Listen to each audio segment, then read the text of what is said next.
성도로 세상을 살아가며 느꼈던 것들을 모아 우리들이 아는 만큼 나누는 이야기. 우아나이 이제 시작됩니다. 안녕하세요, 우아나입니다. 무더운 여름이 시작되고 있는데 여러분들 잘 지내고 계신가요? 곧 장마가 닥칠 건데 장마의 짜증도 잘 이겨내시길 바랍니다. 오늘 새롭게 함께 해주시는 분이 계세요. 이분은 현재 인디 레이블 대표로 많은 음반을 제작하고 계시고요. 이분은 바로 조프로님이세요. 어서오세요. 뭐야 이게? 네. 조프로님 어서 오세요. 안녕하십니까. 네. 조프로입니다. 요즘 앨범 준비로 굉장히 바쁘시죠? 또 하나 앨범 또 마무리하시고. 예. 얼마 전에 또 앨범 발표가 있었고 좀 정신없이 보내다가 이제 좀 괜찮아졌습니다. 아무래도 창작을 하시다 보니까 굉장히 스트레스 많이 받으실 텐데 스트레스는 어떻게 해소하고 계세요? 저 같은 경우는 이제 그 체육관을 나가서 이제 운동을 하면서 스트레스를 풀기도 하고, 제가 좀 게임을 많이 좋아해가지고 게임을 또 이렇게 하면서 스트레스를 풀기도 하고, 해외여행도 요즘에는 조금 취미가 붙여서 좀 여유가 되거나 시간이 되면은 줄곧 나가고 있습니다. 근데 또 이번에 또 말레이시아를 또 가신다고. 네네, 부끄럽네요. 건영 말레이시아 가보신 적 있으신가요? 말레이시아 안 가봤어요. 성교로 안 가봤어? 말레이시아를 안 가보고 인도네시아. 그때 인도네시아였구나. 전 가봤습니다. 말레이시아 자랑이신가요? 부럽네요. 2008년도. 부럽네요. 지금 많이 바뀌었겠지? 더울 때 더운 나라 가시는 거 괜찮아요? 그래서 많은 데뷔를 지금 하고 있습니다. 구체적으로 어떤 데뷔죠? 뭐 비닐 옷을 산다거나 뭐 그런 식으로 지금 생각을 하고 있습니다. 어떻게 하면 이걸 이겨낼 수 있을지. 네.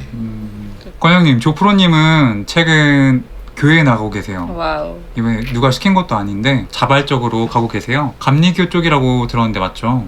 네네, 맞아요. 네, 몇 주 나가보신 소감이 어떠세요?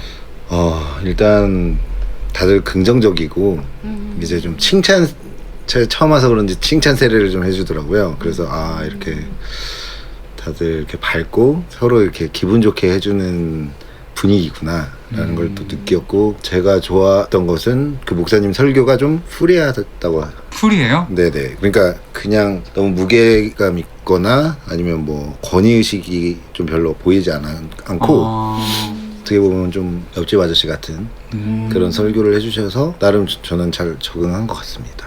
다행이네요. 좋네요. 혹시 그러면 교회에서 삼위일체에 대해서 혹시 들어보셨어요? 저는 아직 교리 공부를 많이 못한 상태여서 아직은 잘 들어본 적이 없습니다. 삼위일체는 기독교에서 꼭 중요한 핵심 교리인데 네네. 새가족 때는 근데 잘 안 배우긴 해요. 예. 그렇지 않으신가요, 권영? 맞아요. 제가 새가족부 있을 때 그런 얘기 먼저 드리면 부담스러워 하시니까 잘 안 드리곤 하죠. 그냥 천지창조부터 그냥 구원까지 살짝. 천지창조도 사실은 잘 안 짚고 넘어가지 않아요? 요즘에? 그래요? 네. 요즘 새가족부를 안 가봐서 모르겠는데.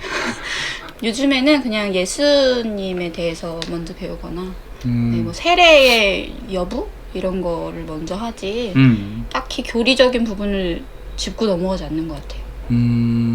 일단 구원 관련된 교리가 먼저니까요. 그 부분에 먼저 나누고 삼위일체는 나중에 배우게 되던가 혹은 작년이라면 아예 안 배우고 넘어가기도 하는. 아무튼 그러네요. 우리는 하나님을 하나님이라고 부릅니다. 그런데 그 하나님을 우리는 정말 잘 알고 부르는 것일까요? 하나님 또는 주님, 그렇게 불렀을 때 우리는 흔히 이렇게 생각합니다. 전지전능하신 나의 신. 물론 맞는 말이죠. 기독교에서 신은 오직 하나님밖에 없습니다. 그런데 여기서 문제가 하나 있습니다. 하나님은 성부, 성자와 성령의 통칭임을 잊고 얘기한다는 사실이죠. 그러니까 즉 우리의 토속신앙인 비나이다 비나이다 신령님 같은 개념으로 하나님을 바라보고 있다는 것이죠. 대부분이 아니라고 말하기 어려울 거예요. 누가 기도할 때 만물을 계획하시는 성부님이시여, 성부의 계획을 실행하시는 성자님이시여, 성부를 대신해 우리와 소통하며 함께 하시는 성령님이시여, 이렇게 기도할까요? 정말 흔치 않은 기도겠죠? 우리는 삼위일체에 대해서 정말 잘 알고 있는 것일까요? 삼위일체는 잘 몰라도 되고 하나님만 알면 다 되는 것일까요? 오늘은 기독교의 핵심 교리이지만 많은 성도들이 너무나도 무관심하게 하나님이라고 이름을 퉁쳐서 자주 있는 삼위일체에 대해서 나눠볼까 합니다. 여러분은 성경에 대해서 많은 의구심을 품은 적이 있으신가요? 성경은 이해되지 않는 부분들이 참 많죠. 그 부분에 대해서 신학자들도 많이들 다른 입장을 내놓고 있어서 대부분의 성도들은 머리 아프지 않게 그냥 섬기는 교회 교육자가 원하는 방향에 따라갑니다. 교육자가 바뀌면 또 그 교육자의 말에 따라가게 되는 그런 생활에 익숙해져서 성도들은 성경에 대해서 깊이 나누거나 궁금해하는 것에 취약합니다. 사실 성경에 대해서 많은 신학자 및 교육자들이 내놓은 정보들은 수도 없이 많죠. 궁금해하는 마음이 1이라도 있다면 손가락이 알아서 스마트폰을 검색하고 있을 겁니다. 저는 작년 삼위일체에 대해서 문득 궁금해졌습니다. 기독교가 다른 종교들과 다른 차별화된 핵심 교리인 삼위일체, 이 역할들은 각자 무엇일까요? 어렸을 때는 물의 비유가 되곤 했어요. 물이 기체로, 액체로, 고체로 변하는데 삼위일체 역시 그렇다고 말이죠. 하나님이 이 모습, 저 모습, 또 그런 모습이라는 거죠. 그런데 최근에는 이런 개념을 이단으로 몰아가곤 해요. 각각의 인격, 그러니까 정말 다른 인격체이나 하나인 삼위라는 것이죠. 세 개의 독립된 인격체, 아니 신격체라고 해야 맞을까요? 그렇게 삼위일체에 대해서 많은 서적을 뒤져보고 물어보고 했으나 명쾌한 답변이 없었어요. 성령론에 관련된 책들도 삼위일체에 대해서 뚜렷한 답이 될 만한 게 아니라서 성경 안에서 뭉뚱그려진 답변만 저는 접했거든요. 그런데 무소속님이 추천해주신 책을 열어보고 저는 삼위일체에 대해서 조금은 원하는 만큼 이해를 할 수 있었습니다. 그 책의 이름은 바로 교제라는 책인데요. 오늘 챕터에서는 이 책을 기반으로 자료가 좀 많이 나올 거예요.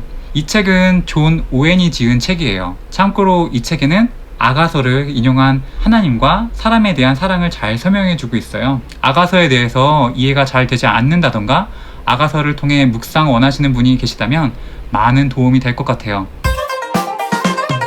그럼 존 오웬에 대해서 잠시 짤막히 알아볼까요?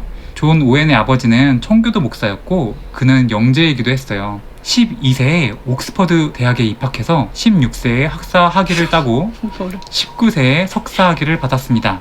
재학 시절 공부로 인해서 잠을 하루 4시간만 잤다고 해요. 정말요? 뭐 그렇다니까 뭐. 삼위일체 교리는 로마 카톨릭 교회가 325년에 제1차 니케아 공의회와 381년 콘스탄티노폴리스 공의회에서 정통 교리로 확정하면서 기독교의 공식적인 교리로서 처음 자리를 잡았습니다. 그러나 삼위일체를 부정하는 신학자들도 많이 있었죠.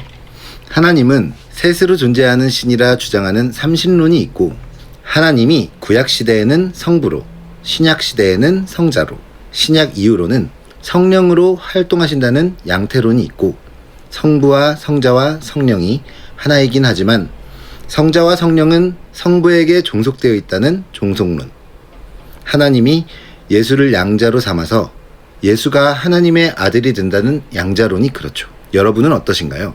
끌리는 이야기가 있나요? 이 중에 맞는 게 있다고 하면 이 시대에서는 이단으로 분류됩니다. 무엇이 옳고 그른 것일까요?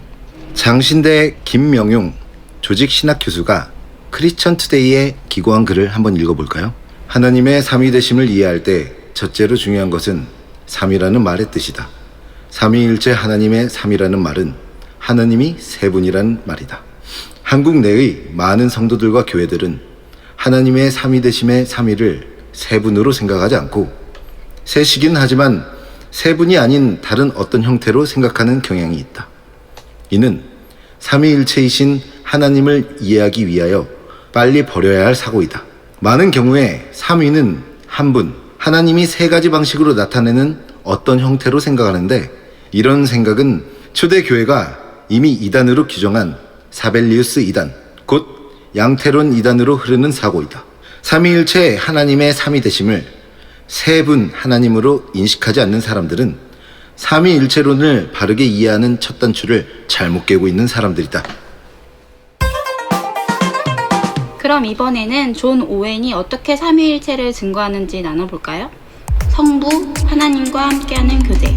성부 하나님이 성도들에게 보여주신 사랑에 대한 성도들의 반응은 믿음과 사랑과 신뢰와 기쁨과 순종이다. 성부 하나님은 자기 아들에 대하여 증거하고 증언하신다. 성부 하나님의 증언은 마땅히 우리의 믿음과 신뢰의 대상이 되어야 한다. 그리고 성부 하나님이 자기 아들에 대해 말씀하신 그 증언을 우리는 믿음으로 받아들여야 한다. 하나님의 아들을 믿는 자는 자기 안에 증거가 있고 요한일서 5장 10절. 여기서 하나님의 아들을 믿는 것은 주 그리스도를 하나님의 아들, 곧 우리를 향한 아버지의 사랑이 그 목적을 이루기 위해 하나님이 우리에게 주신 아들로 받아들이는 것이다. 그리고 우리는 성부 하나님의 신실하신 증언에 따라 주 그리스도를 우리에게 주어진 하나님의 아들로 받아들인다. 따라서 우리가 성부 하나님의 증언을 받아들일 때 우리는 특별히 성부 하나님을 믿게 된다. 그래서 요한은 아들에 대하여 증언하시는 아버지, 곧 하나님을 믿지 아니하는 자는 하나님을 거짓말하는 자로 만드는 것이라고 말하는 것이다.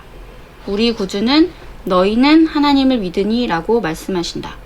예수님이 바로 이어서 또 나를 믿으라고 말씀하시는 것으로 보아 여기서 하나님은 성부를 가리킨다. 하나님은 모든 권위가 자신의 권세를 기초로 하고 있고 궁극적으로 모든 신적 믿음이 자신의 권세에 의존하는 제1진리가 되신다. 이런 의미에서 하나님은 어느 한 인격으로 간주되지 않고 성부, 성자, 성령을 포괄하는 신격 전체로 간주해야 한다. 따라서 삼위 하나님 전체가 우리 신앙의 주된 대상이시다. 그러나 요한복음 14장 1절에서 말하는 것처럼 성부의 증거와 권위이고 이에 따라 우리의 믿음의 대상도 특별히 성부 하나님께 고정된다는 사실이다. 우리의 믿음이 성부 하나님을 향한 것이 아니었다면 성자 하나님도 또 나를 믿으라고 덧붙여 말할 수 없었을 것이다. 사랑에 대해서도 똑같이 말할 수 있다. 요한은 이렇게 말한다.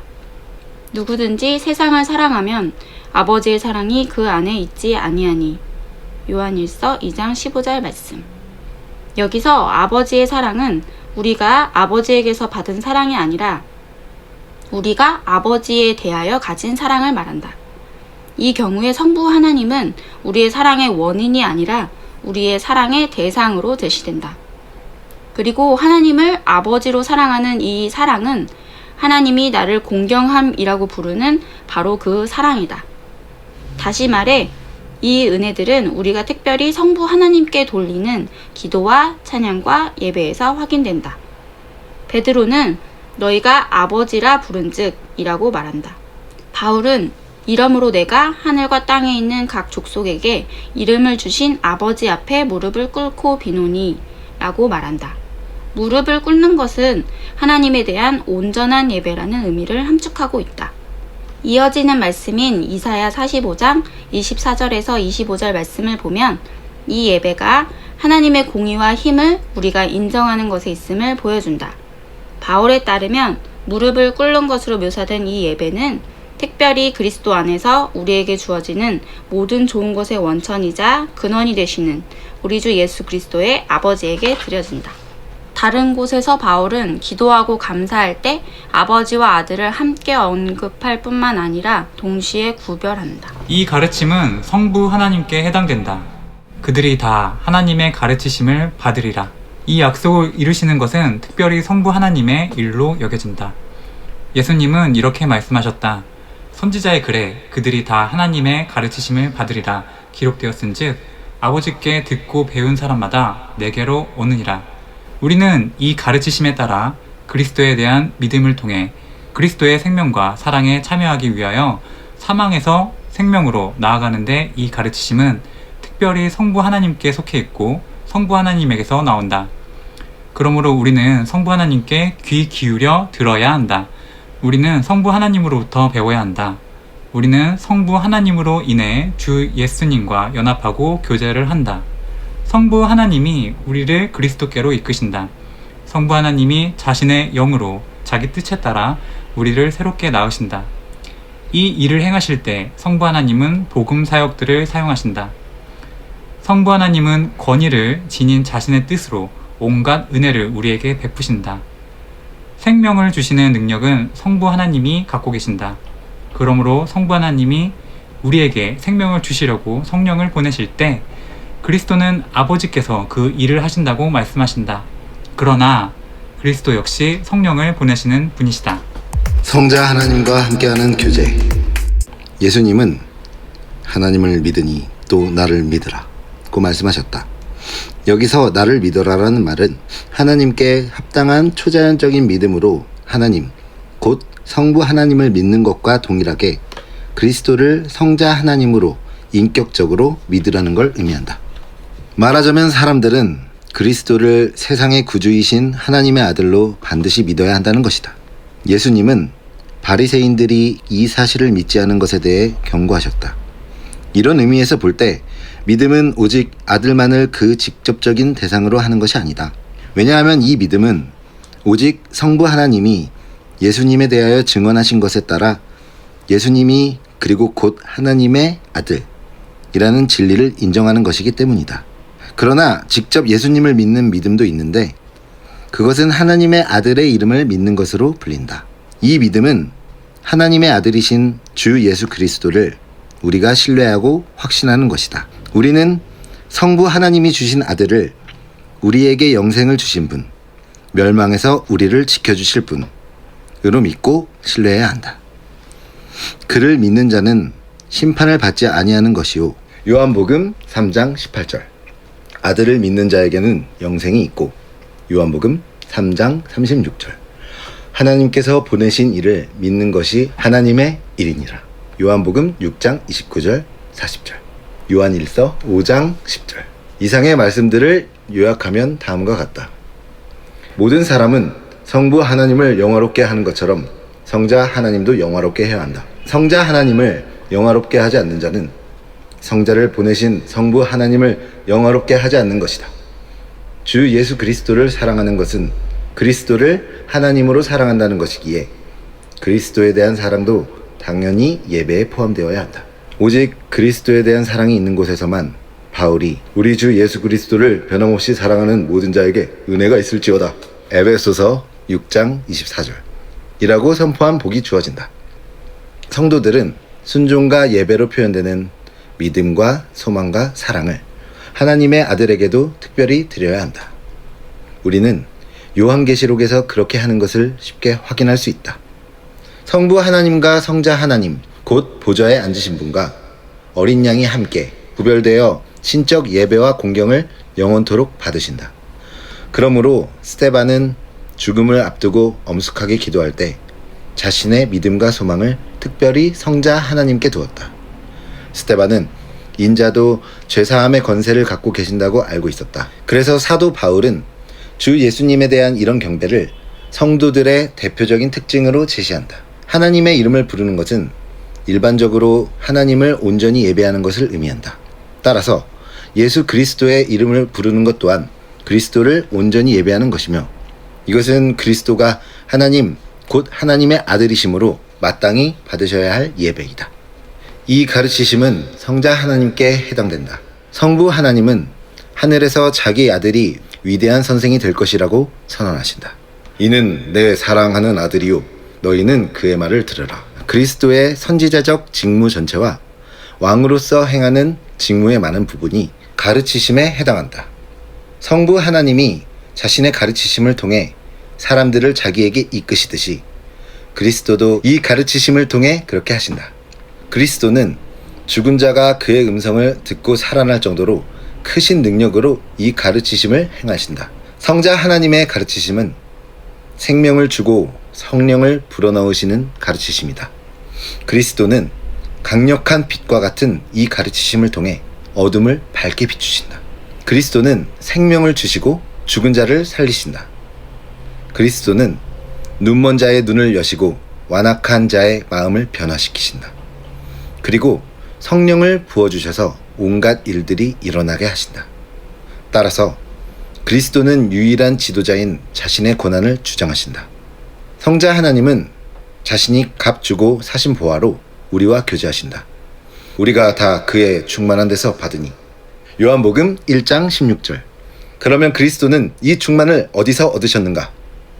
아버지께서는 모든 충만으로 예수 안에 거하게 하시고. 골로새서 1장 19절. 바울은 이 충만이 그리스도께 주어진 이유를 우리에게 말해준다. 그리스도는 또한 자신의 충만을 우리에게 전달할 권세를 갖고 계신다. 성령, 하나님과 함께하는 교제. 모든 예배는 성령 하나님께도 마땅히 드려야 한다. 왜냐하면 성령도 하나님이실 뿐만 아니라 은혜의 영이시기 때문이다. 성령을 반대하거나 거역하는 것은 여전히 큰 불신앙의 죄로 간주된다. 따라서 우리가 성령의 이름으로 세례를 주라는 명령에서 보는 것처럼 성령도 모든 공적 예배를 받으시기에 합당하신 하나님이다.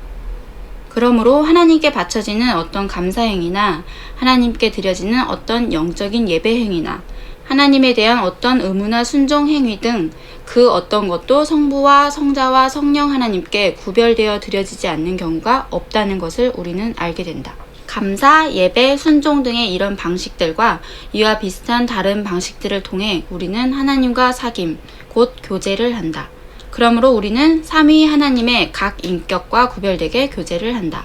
성도들은 하나님과 교제하면서 많은 유익을 얻는다.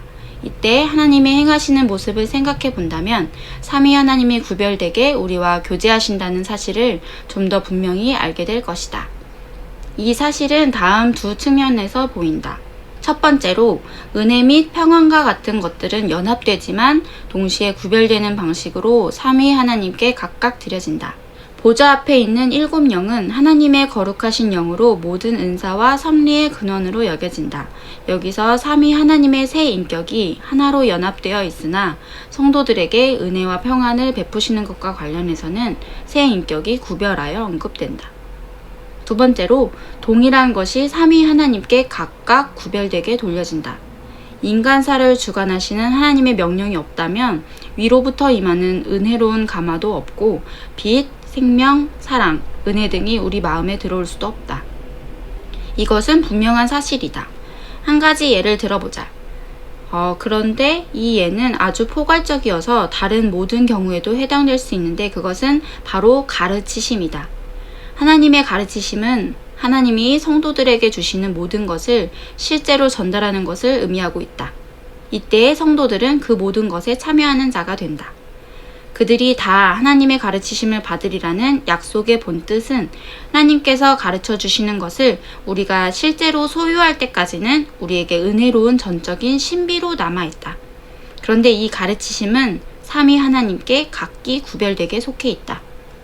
이 가르치심은 성령 하나님께 해당된다. 성령 하나님 역시 가르치는 직분을 갖고 계신다. 참될 뿐만 아니라 진리 자체인 이 가르치심의 기름 부음은 곧 하나님의 거룩한 영이시다. 따라서 성령도 가르치신다. 성령이 우리에게 주어진 것은 우리로 하여금 하나님께서 우리에게 은혜로 주신 것들을 알게 하려 하심이다. 또한 성령의 가르치심은 지금 우리가 설명하고 있는 진리를 더 깊이 깨닫게 한다. 이처럼 삼위 하나님의 구별된 역사를 통해 우리에게 은혜가 주어진다.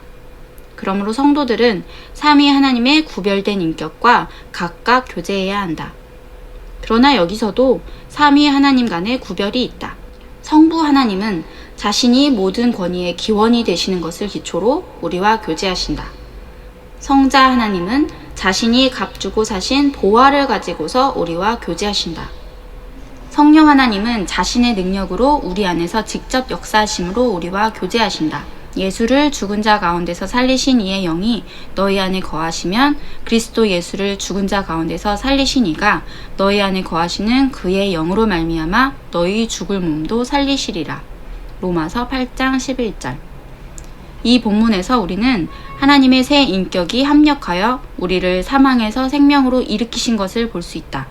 여기서 우리는 예수님을 죽은 자 가운데서 살리시고 우리의 죽을 몸에 생명을 주시는 성부 하나님의 권위를 볼 수 있다. 또한 성자 하나님의 중보 사역을 볼 수 있다. 그리스도의 죽음으로 인해 우리의 몸은 죽음에서 살아날 것이다. 마지막으로 성령 하나님의 직접적인 역사를 볼 수 있다. 성령 하나님께서 우리 안에 거하심으로 성부 하나님은 우리의 죽을 몸에 생명을 주실 것이다. 이렇게 해서 우리는 성도들이 삼위 하나님의 각기 구별된 인격과 교제한다는 사실을 증명하고 예증했다. 존 오웬이 말하는 삼위일체에 대한 생각, 여러분은 어떻게 들으셨나요? 저는 개인적으로 저의 짧은 삼위일체 지식에 많은 보탬이 되었습니다. 신약 성경에서 삼위일체라고 주장하는 구절 중에는 예수가 세례를 받을 때 성령과 하나님의 음성이 들려서 삼위라고 말하시는 분들이 계시죠. 이 구절이 삼위일체를 모두 설명한다고 저는 생각하지는 않지만 이런 면은 사람이 자신만의 협소한 생각으로 하나님을 가둬드는 듯한 느낌이 들기도 합니다. 전지전능한 하나님이 성령의 바람으로 임하는 동시에 말씀하시는 중에 예수의 몸에 들어가 사역을 시작하셨을 수도 있잖아요. 우리는 그동안 삼위일체를 어떻게 이해하고 어떻게 믿고 있었는지 한번 나눠볼까요? 권영은 어떻게 생각하고 계셨나요? 저 같은 경우는 다른 사람들에게 물로 정말 얘기를 한 적이 많았었어요. 어렸을 땐 그렇게 배웠죠. 네. 물로 배웠었나? 제가 배웠으니까 그렇게 얘기했을까요? 전 어렸을 때 배웠어요. 조프로님은 혹시 이게 어떤 의미인지 혹시 아세요? 지금 저희가 얘기한 수증기, 물, 그 얼음. 물이 이렇게 세 가지 면으로 존재한다고 우리 초등학교 때 그런 거 배우잖아요. 네네. 근데 하나님도 그렇게 각기 다른 모습으로 세면의 모습으로 존재한다고 그렇게 저희는 어렸을 때 배웠거든요. 네네. 혹시 이렇게 생각하면 하나님에 대해 이해가 더 되시나요? 저는 다 이제 따로인 줄 알았어요. 한문적인 해석을 했을 때 성스러운 아버지와 성스러운 아들과 성스러운 영혼 아닌가요? 그렇게 어떻게 그렇게 아셨어요? 지금 방금 해석을 해봤는데 그리고 게임 같은 거 보면 네. 뭐 사이비 종교를 처단하는 뭐 그런 거 보면 성부가 나오거든요. 거기. 네네. 그래서 그 성부 뜻도 좀 알아보고 그랬었어요. 우와, 게임 좋다. 아니 그 자기를 성부라고 하는 걔가 이제 끝판왕인데. 자기가 성부구나. 네네. 그래서 걔랑 싸우는 뭐 그런 내용이었어요. 이단을 처단해요? 네네. 그런... 맞는 것 같아. 성부의 역할이 맞는 것 같아. 어떻게요? 이단을 처단하는 역할은 예수님이 하시는 게 아니라 성부의 역할이신 것 같아요. 지금 얘기하시는 부분은 게임의 마지막 왕이 성부라고 그래요? 자기가 성부라고 자칭하는 사이비 종교의 교주가 끝판왕이에요. 네, 그래서 저는 다 따로 있다고 생각했는데 지금 정확하게 아셨네요. 따로 있는 건가요? 네, 맞습니다. 근데 지금 여기서는 다 잘못된 거라고 이제 요즘 교리는 이게 잘못된 거였다고 얘기를 해요. 다 똑같은 거다. 다른 거다. 근데 아까 물로 네, 근데 저희가 어렸을 때는 그렇게 교육하시는 분들이 많았는데 그게 다른 거다. 그게 잘못된 교리였다고 지적을 하는 거죠. 지금 요점이 오히려 그거였군요. 네, 맞습니다. 제가 거꾸로 지금. 네, 바르게 이해하신 거죠. 그럼 제가 원래 생각했던 게 맞는 거군요. 맞습니다. 그렇군요. 근데 성부, 성자, 성령이 다 각각 다르시잖아요. 다른 건 줄 알았다는 거죠. 예. 다른 건 줄 알았다까지 맞고요. 네네. 그거에서 하나 더 나아가서 네네. 그리고 또 하나다. 이런 게 있는 거예요. 네. 그러니까 네. 그렇죠.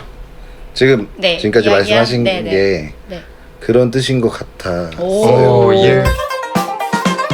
그러면 우리가 기도할 때는 예수에게만 기도해야 할까요? 아니면 삼위일체 모두에게 기도해야만 할까요? 우리는 보통 이제 교리적으로 신학에서 너희는 나의 이름으로 이렇게 기도하라 라는 예수님의 말씀이 있죠.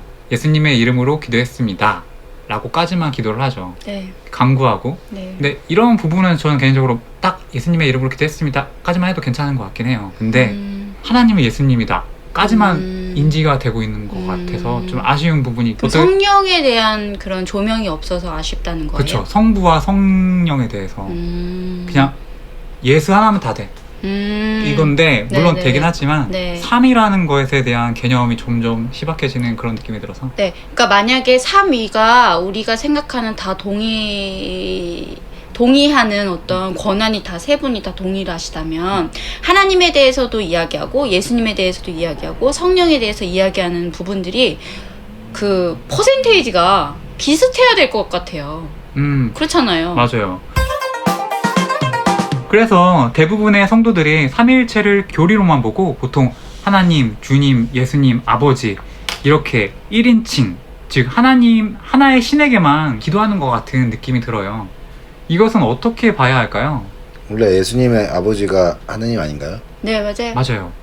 제가 어렸을 때 그렇게 배웠는데 맞아요? 기독교 갔을 때. 맞습니다. 네. 그런데 이 3이라는 게 역할이 다 달라요. 역할이 다른데 그 3위가 하나의 신인 거고 이게 기독교만 이래요. 다른 종교들은 구분을 하시는데 그래서 다른 종교와 이렇게 쉽게 어울리지 못하는 이 교리 때문에, 이 교리 하나 때문에. 그러니까 이게 그 우리가 인간의 개념으로 생각했을 때 아버지가 있고 아들이 있는데 아버지와 아들이 동일하다.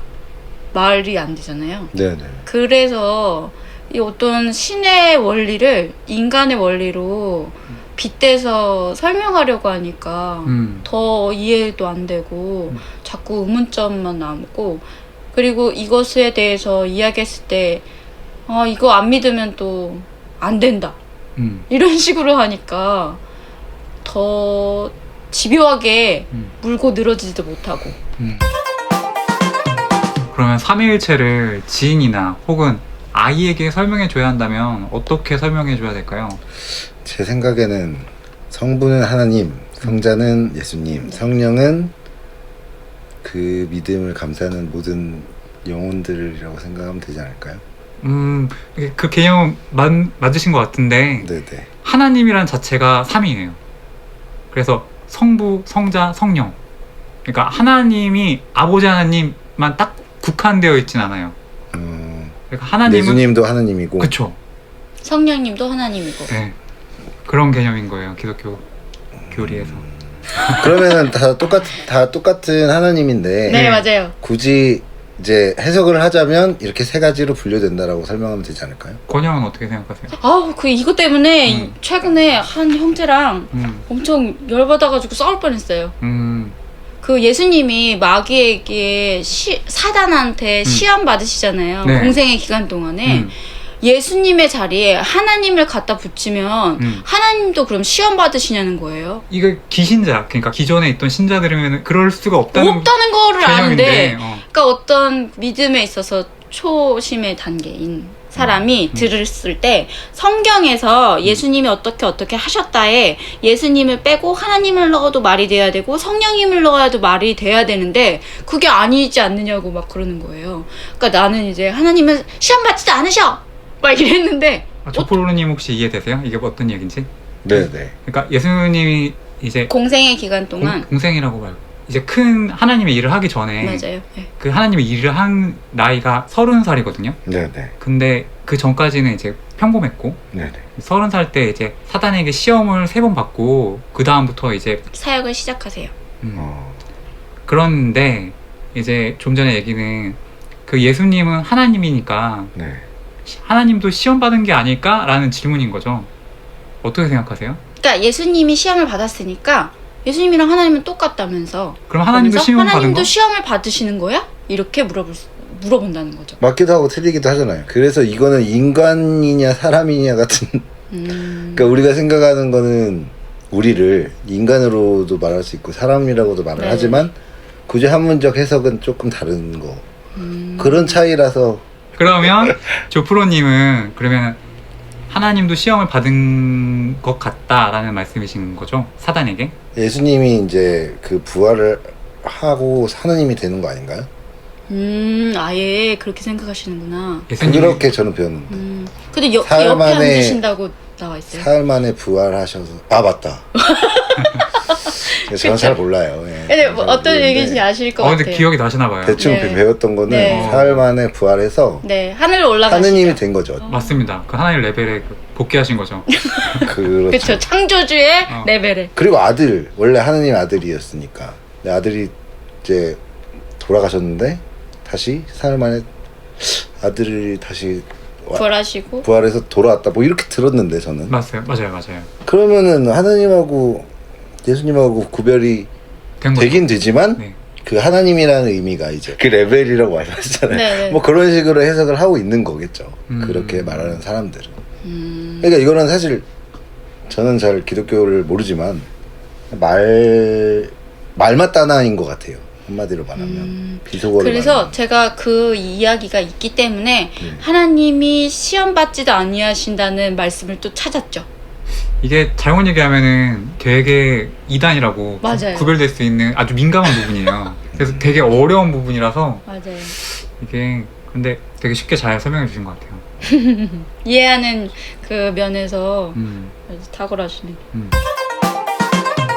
삼위일체에서 성자가 자신이라고 우기는 이단들이 좀 있죠. 많이 있죠. 아, 그렇죠. 많이 있죠. 본인이 예수라는 것인데 이런 이단을 만나면 어떻게 반증할 수 있을까요? 개신교에서는 예수님이 이 땅에 오시면 모든 게 끝나고 심판의 날이 되는 거예요. 그러니까 천국이 열리는 날이에요.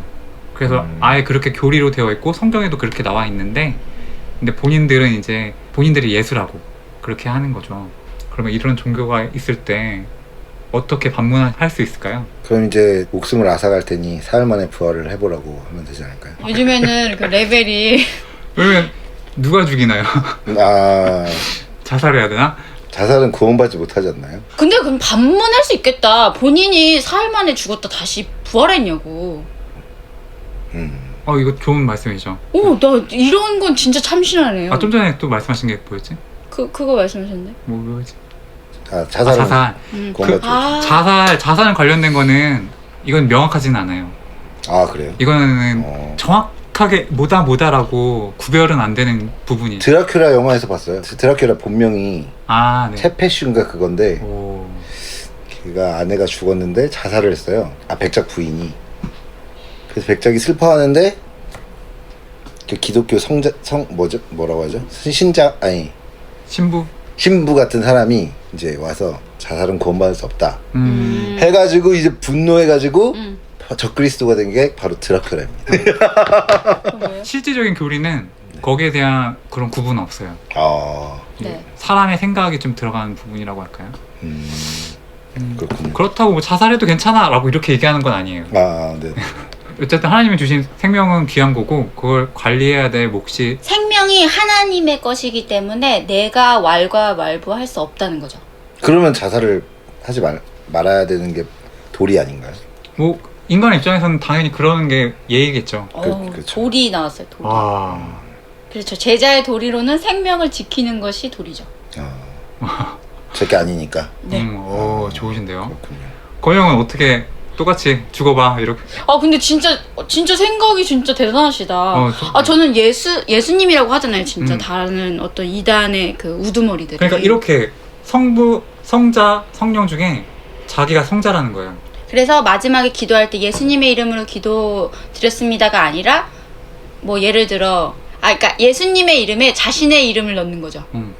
이단의 그 우두머리 되는 자의 이름을 넣는 겁니다. 그것이 바로 이단입니다. 실제로 되게 많아요. 우리 주변에 굉장히.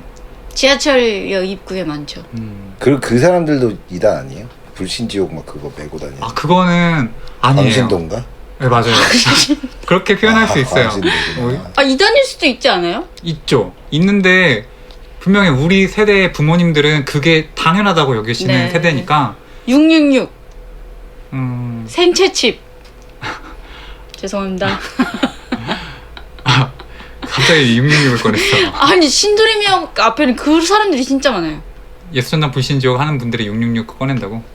그 666이랑 그 생채칩 하는 거랑을 들고 여담으로 666 아세요? 알죠. 저는 오맨이란 영화를 아주 좋아했기 때문에. 그러니까 이게 풍부하시구나. 잘 오셨네. 드라큘라도 그렇고 나는 몰랐는데. 그런데 666이 네. 실제로는 사탄의 숫자가 아니라는 게 요즘 학설이에요. 요한계시록을 제가 오맨을 보고 나서 아주 엄청 정독을 했는데 네. 거기에는 분명히 정수리에 써 있다고. 어떻게 해석이 되죠, 권영? 잘 모르겠는데요? 그래요? 네. 죄송해요. 그게 그 666이 그 666을 표현할 그 당시에는 그 이스라엘 그 민족들이 되게 로마로부터 억압되고 압제받던 그런 시기에 쓰던 그런 은어예요. 그러니까 그때 익투스라 그래서 물고기 모양이 혹시 아세요? 예수를 믿긴 하는데 이거를 믿으면은 그때는 로마로부터 억압받던 시기라서 그거를 은어로 표현한 거예요. 물고기 모양을 해서. 그러면 이 사람은 예수 믿는 사람이구나 그런 개념인 거죠. 그런데 이 666 또한 이제 시절을 그때 그 통치자를 빗대어서 암호식으로. 네 그렇게 했다는 게 요즘에는 그렇게 표현하고 있어요. 그럼 지금 성경 사서 봐도 그렇게 써 있긴 하잖아요, 사실. 666. 네, 666인이라 네네. 하면서. 그거 고쳐야 되는 거 아니에요? 그래서 지금 시전이라. 시전이라. 아니 그건 다른 부분이긴 한데 오케이. 그래서 666이 악마의 숫자 이렇게 요즘에는 믿진 않아요. 그럼 그 오맨이라는 영화는 잘못 만들어졌을 수도 있겠네요. 그렇죠. 보셨어요? 네, 어렸을 때 봤습니다. 그 되게 오래된 영화잖아요. 네. 근데 잘 기억은 안 나. 3까지 봤는데 좀 훌륭한 영화였습니다. 아, 저는 그래서 항상 거울로 그 확인하고 그랬었어요. 혹시 있나? 바코드가 있나? 칩이 있나? 666이 있나? 그 영화에서도 이렇게 확인은 네. 보이니까 네. 자기가 악마라는 걸 알게 되잖아요. 네. 저도 혹시나 뭐 하면서 어렸을 때 초등학생이니까 그럴 수 있죠. 자주 보고 확인했었습니다. 아하. 야, 다행히 없더라고요. 순서시다. 기독교에 대해서 혹시 궁금하신 거나 뭐 불만이 있으셨거나 뭐 그런 게 있으셨을까요? 저는 일단 다른 종교에 비해서 좀 너무 타 종교를 배척하는 경향이 너무 심하지 않나. 이런 것 때문에 사실 좀 이렇게 좀 싫어하긴 했었는데 그거는 또 사실 케이스 바이 케이스기도 하고 근데 그런 부분들은 조금 저는 개선이 됐으면 좋겠어요. 개인적으로는. 그 천주교랑 불교랑 어울리는 교회도 좀 많긴 해요. 그러니까요. 네. 근데 안 그런 곳을 너무 많이 봐서 왜냐면 부처님도 어떻게 보면 네. 기독교 이 교리로 봤을 때는 네. 하느님 아들이고 그 부처님을 믿는 사람은 그 하느님 아들 중에 좀 훌륭한 위인을 일단은 좋아하는 거잖아요. 교리로 따지자면 다 같은 아들인데 근데 뭐 그 사람들은 다 지옥 간다 이렇게 공격적이고 폐쇄적인 이런 교리가 원래 우리나라 말고 어디죠? 이스라엘인가요? 거기 사람들도 정말 이럴까? 아니면 우리나라만 거긴 더 심해요. 네. 죽여버리잖아요. 그래서 시리아 난민 막 사태. 진짜로요? 이스라엘 그 지역 가운데서 전쟁이 많은 게 다 그런 원리. 그러니까 그런 부분들이 기독교가 유독 심한 것 같아서 조금 맞아. 저는 좀 그랬고 부부는 전체라는 말 있듯이 너무 그 성적 범죄라거나 맞아요. 뭐죠? 비리 네. 뭐 이런 것들이 진짜 끊임없이 나오잖아요. 사실. 맞아요. 그 교회 그것도 다 천주교보다는 거의 한 제가 들은 걸로는 거의 100%가 기독교였기 때문에 사실 인상이 별로 좋지는 않았었어요. 맞아요. 네네. 천주교 신부님들은 월급이 많지 않으시거든요. 진짜 딱 성직자 생활하실 만큼만. 그렇죠. 근데 이제 목사님들은 일부겠지만 네. 너무 많은 걸 그 뉴스로 접하잖아요. 근데 그 부분은 교회라는 많은 일부분 중에 또 정말 일부 네. 극소수겠죠. 대형 교회가 한국에는 많아 보이는 것 같아도 실제로는 되게 작은 교회들, 막 상가에 있는 교회들이 훨씬 더 많거든요. 저희 교회에 얼마 전에 보니까 명성교회 세습 반대하는 운동에 참여한 교인이 있더라고, 청년이. 너무 다시 보이네. 너무 그러니까 2명이었어. 우리 교회 청년 2명. 명성교회 아시죠? 자기 교회를 이제 아들에게 물려준. 권력, 명예, 돈 다 물려준 거죠. 아들한테요? 네. 그 교회가 8만 명이 넘거든요. 그럼 어떻게 해요, 근데? 그러니까요. 그 사람이 죽으면 그 사람이 죽으면 그럼 누구한테 줘야 돼요? 원래라면? 원래라면 법적으로. 원래 교회 재산은 노예의 것이에요. 노예라 그래서 교회 총 좀 더 넓은 범위로 이렇게 좀 협회? 장로회? 회? 그런 회의 것인데 그러니까 개인의 것이 아닌. 그럼 자기 재산은 아들한테 주는 게 맞는 건데 그쵸. 교회 거까지 빼돌렸다는 거예요? 그렇죠. 그거는 횡령이잖아요. 맞습니다. 그거는 안 되는 거죠. 그런데 그건 범죄구나. 명성교회가 끄떡이 없어요. 왜냐면 너무 사람이 많고 강해서 노예에서 어떻게 건드릴 수가 없어. 노예에서는 세습 안 돼라고 분명히 규정하고 성명을 발표했지만 명성교회에서는 그러거나 말거나 인 거죠. 독자적인. 뭐 다른 또 궁금한 거 있으셨나요 혹시? 이거는 제가 조금 회의적인 시각일 수도 있는데 방언 맞나요? 방언. 네. 그게 좀 저는 좋아 보이지 않는 게 네.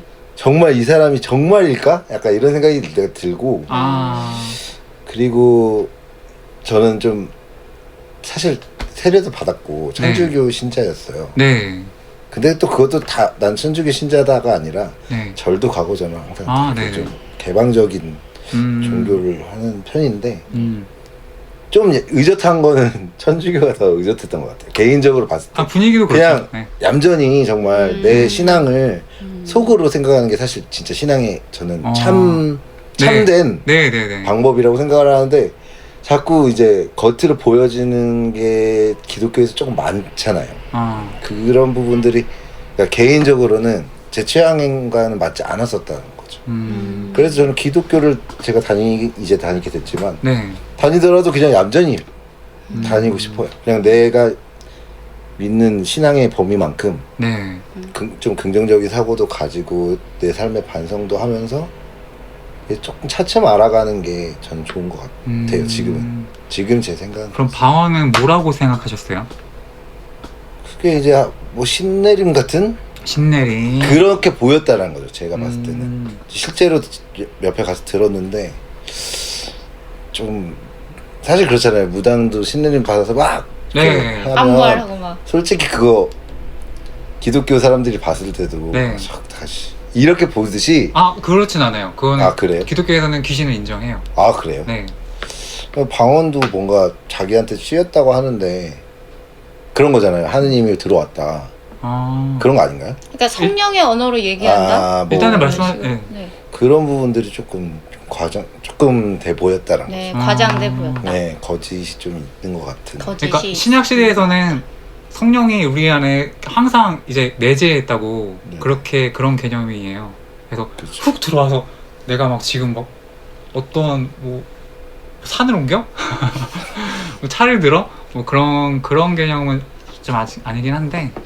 엄청 시끄럽게 그 기도하는 사람들 있잖아요. 네, 소리 지르면서 막. 맞아요. 그게 그거 아닌가요? 방언. 맞아요. 그 방언인데 이 아, 방언도 네. 요즘 해석은 또 달라요. 아 그래요? 그러니까 그렇게 믿으시는 분도 계시고 요즘에는 그 성경에서의 방언은 다른 언어. 다른 언어. 그 당시에는 외국 사람도 되게 많았고 그리고 또 외국으로 나가서 전파해야 되는 사도들도 있었고 그들이 각기 다른 언어로 얘기한 거. 암호같이 또 암구어처럼. 아니요, 실제적으로 내가 중국어를 모르는데 하나님이 중국어를 알게 하셔서 중국어로 얘기를 해서 중국 사람이 알아들을 수 있게. 그렇게 다른 언어를 구사하는 거를 그렇게 하는 학자들도 많거든요. 방언을 그렇게 해석하는. 그럼 지금 이제 네. 다니시는 교회에서는 방언을 하세요? 네. 아, 견해가 조금씩 달라요. 교회 내에서도. 교파를 떠나서 방언에 대한 거는 생각이 다르다는 예. 거예요. 근데 이 방언도 우리가 좀 약간 여의도빨이 좀 크긴 한 것 같아요. 맞아요. 조영기 목사님이라는 그 여의도 승무원교회 아, 네네. 거기서 이제 방언은 무조건 받아야 된다. 삼박자. 맞는 것 같아요. 삼박자 신앙. 그러니까 성령이 너희와 함께 하시는데 왜 방언을 못해? 이런 식으로 방언은 꼭 필수 과정. 네. 필수 코스라고. 코스로 아는 네. 거죠. 그래서 저희 어렸을 때 같은 경우에는 너 무조건 방언해야 돼. 그러면 그게 진짜 신자인 거지. 안 하면은 안 돼. 저는 그걸 싫지만 그게 잘못됐다는 게 아니라 제 취향에 안 맞는 뿐인 거죠. 근데 갑자기 이제 기도하다가 네네. 그런 걸 주시면 어떡해요? 누가요? 누가 신이요. 아, 하느님이? 네. 네. 아, 그러면은 믿겠죠. 오. 방언을 그렇겠죠. 내가 정말 그런 세계 방언 하게 된다면은. 근데 막 등 떠밀려서 막 하는 척 하고 싶진 않다는 거죠. 그렇죠. 네네네. 무슨 얘기인지 알 것 같아요. 네네. 네. 저는 좀 막 그런 거 있어요. 혀가 꼬일 것 같은 그런 느낌이 있어요. 네네. 근데 같은 언어로 굳이 얘기하지 않고 내가 드리고 싶은 기도를 하는데도 다른 말로 하게끔 하는 그런 느낌이 있어서 잠깐 스톱. 내가 하려는 말이 이게 아니야. 다시 생각을 가다듬고 다시 기도하는 그런 스타일이었어요. 아, 네네. 근데 하나님이 이제 방언을 주신 거예요. 그래서 그거를 아주 작은 소리로 한번 해봤어요. 그랬는데 기도가 좀 편해지는 거예요. 그러니까 방법적으로 가루약을 그냥 먹으면 텁텁하잖아요. 네네네. 물에 타서 먹는 그런 느낌이었어요. 기도를 하는 시간이 너무 힘들었어요. 네. 만약에 내 언어로 막 계속 얘기해야 되고. 근데 방언이 좀 그 안에 들어가니까 그 시간적으로 하나님 앞에서 내가 기도하는 시간이 좀 편해졌어요. 네. 아, 근데 그렇게 조용히 네.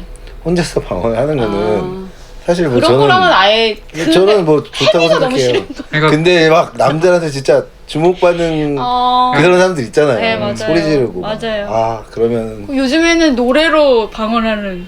그래서 얼마 전에 구해줘라고 2단 아. 드라마 보셨죠? 저 추천하고 싶은 드라마예요. 그래요? 그게 사실 교회를 좀 돌려 비판을 한 것 같은 느낌을 좀 많이 받았거든요. 실제로 그 PD가 네네. 이단들을 많이 이단 경험한 사람들을 많이 찾아가서 많이 수집을 정보 수집을 굉장히 많이 해서 나 보고 싶다. 보는 내내 정말 찔리는 마음. 오. 아 정말 기독교를 정말 잘 파악했구나. 진짜 봐야겠네. 이단에 대해서 정말 많이 파악했어. 아. 근데 거기 안에는 네. 교회에 대한 이제 좀 안 좋은 쪽을 비판한 것 같은 느낌이 저는 상당히 좀 들었어요. 그러니까 이단을 물론 비판한 거겠지만 그 네. 안에 좀 숨겨진 기독교의 어떤 풍자가 있었어요. 성부와 성자와 성령의 이름으로 라는 말은 개신교보다는 카톨릭에서 훨씬 더 많이 사용하죠. 성호를 그으며 말이죠. 이런 문화는 개신교에서도 작게라도 있으면 어떨까 싶어요. 삼위일체에 대한 문화나 설교가 잘 없는 개신교에서는 점점 삼위일체에 대해 중요성이 사라져가는 느낌이 드니까요. 삼위일체는 기독교의 핵심 교리입니다. 삼위일체를 믿는다면, 따른다면 어떻게든 삼위일체를 평소 생활에서도 인식하는 노력이 필요하지 않을까요? 여러분은 어떻게 삼위일체와 동행하실 것인지 나눠보시지 않으시겠어요? 그럼 다음 컨텐츠로 찾아뵙겠습니다. 지금까지 우하나였습니다. 감사합니다. 네. Sound Protocol. 소리술사